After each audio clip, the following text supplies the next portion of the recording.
جب حضرت نوح علیہ السلام کشتی سے اترے تو شیطان آپ کے پاس آیا اور کہنے لگا آپ کے میرے اوپر احسان ہے، میں آپ کے احسان کا بدلہ چکانے کے لیے آپ کے پاس آیا ہوں۔ تو حضرت نوح نے فرمایا مجھے یہ بات پسند نہیں ہے کہ تو کہے کہ میرا تجھ پر احسان ہے اور تو اس کی جزا دینے کے لیے میرے پاس آئے، بتا میں نے تیرے اوپر کون سا احسان کیا ہے؟ تو اس نے کہا میں نے لوگوں کو گمراہ کرنے کے لیے کافی محنت کی تھی، آپ نے بد دعا کی اور وہ سب لوگ ہلاک ہو گئے، اب مجھے کسی کو گمراہ کرنے کی ضرورت نہیں رہی،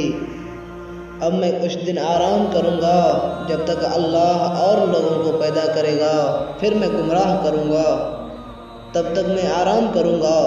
کیونکہ آپ نے مجھے آرام اور سکون دے دیا ہے، اس لیے آپ کا مجھ پر احسان ہے، اس احسان کے بدلے میں آپ کو نصیحت کرنے آیا ہوں اور آپ سے کہتا ہوں اے نوح 3 چیزوں سے پرہیز کرنا۔ نمبر پہلا تکبر نہ کرنا، کیونکہ میں نے تکبر کیا تھا اور اس تکبر کی وجہ سے آدم کو سجدہ نہیں کیا تو اللہ تعالیٰ نے مجھے اپنی بارگاہ سے دھکار دیا تھا۔ نمبر 2 حریص نہ بننا، کیونکہ آدم اور حوا میں جنت میں رہ رہے تھے، وہاں کوئی پریشانی لاحق نہیں تھی، انہوں نے حرص کیا اور ممنوع درخت کا پھل کھایا جس کی وجہ سے جنت سے نکالے گئے۔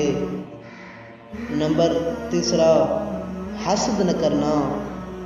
کیونکہ اس حسد کی وجہ سے قابیل نے حابیل کو قتل کر دیا اور ہمیشہ کے لیے عذاب الہی میں گرفتار ہو گیا۔